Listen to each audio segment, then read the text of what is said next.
Sup, y'all? Bring you guys another video. So, I just thought I'd share with you guys who, in my opinion, I'm making this very clear, who, in my opinion, are the top 5 boxers in 2020 in the Cruiserweight division. 200 pounds. It's something that I've been meaning. This type of video is something that I've been meaning to do back when I had the Boxing Sphere channel, but obviously I wasn't able to do it. Boxing Sphere got removed, but here I am doing it. And yeah, it's the end of the year. It's the 31st of December at the time I'm making this video, so I just want to wish everybody a happy new year. And when it comes to this list for top 5 cruiserweights, I'm gonna be honest, man, this is a tough list to make because not many top cruiserweights really fought this year in 2020.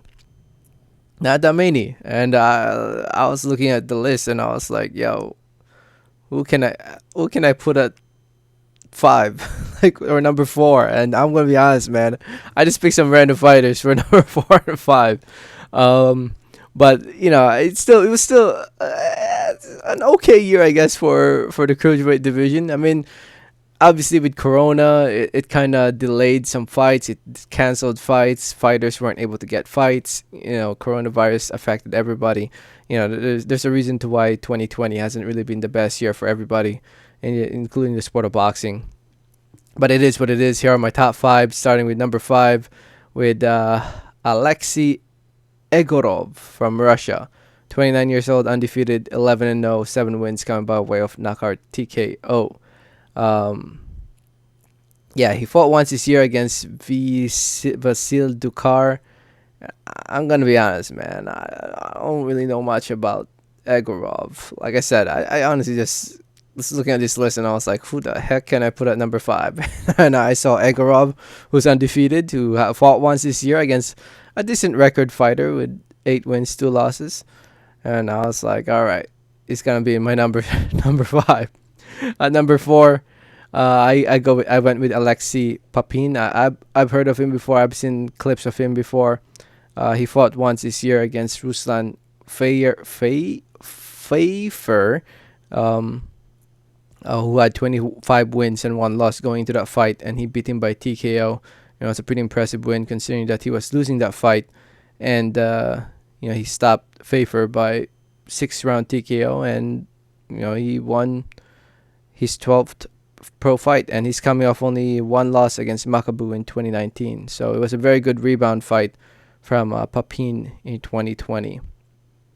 And now with number 3, a more I would say credible spot, Lawrence Okoli.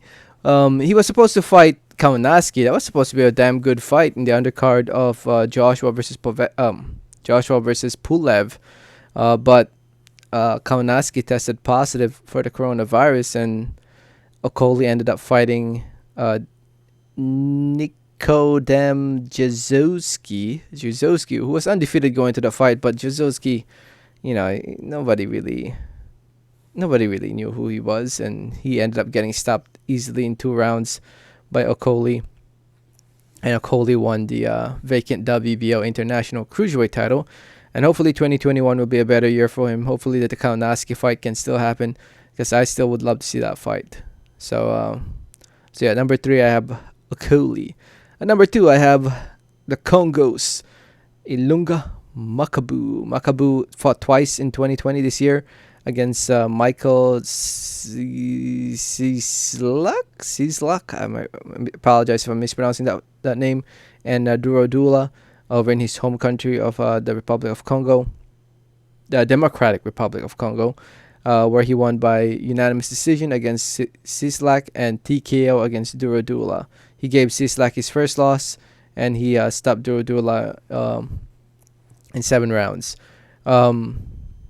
And yeah, those were good fights. He won the title against Cislak, and he defended it against Duro Dula. I thought those were pretty good performances in 2020, which lands him the number 2 spot. Arguably number 1 in my opinion. If you had him at number 1 for 2020, I won't argue with it. And number 1, I decided to give it to Marius Bradis from Latvia. He won the World Boxing Super Series tournament earlier this year, before, you know, coronavirus. Oh no, actually, no. He fought in September. Yeah, right there. It says September. he beat Yuniel Dorticos in the finals of the World Boxing Super Series tournament. And yeah, it was during the coronavirus period. I remember now, they were supposed to fight earlier this year, but Corona delayed it, and it ended up happening in September, and he won that fight by majority decision against Dorticos, who's a very good fighter in the finals of the World Boxing Super Series tournament, and he lands the #1 spot because he won the tournament. Yeah, and it was a good win. It was a very good win against a top fighter in Dorticos also, and in that fight he won the IBF title against Dorticos. So yeah, those are my top 5 cruiserweights. Again, it's a hard list to make up because a lot of the fighters, the top fighters, lost or didn't fight. I mean, Dorticos would be in this list as well, but he lost against Bradis. Yeah, if you have Dorticos in this list, might as well, right? At least he fought Bradis, right? But still, I guess those are my top 5 for the cruiserweight division. The cruiserweight division is not the most exciting division, but it can be if it was good when Usyk was in this division. When Usyk was during the time when the first round of the World Boxing Super Series tournament, when Usyk was in it. I thought the cruiserweight division wasn't that bad back then, but a lot of the fighters have left, moved up to the heavyweight division, or retired.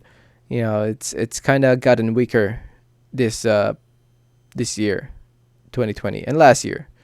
It got weaker this past couple of years, but hopefully in 2021 or in 2022 it'll be a much bigger division. Let me know what you guys think. Let me know your thoughts. Who are your top 5 boxers of 2020 when it comes to this division? Let me know in the comment section below. Again, I wish everybody a happy new year.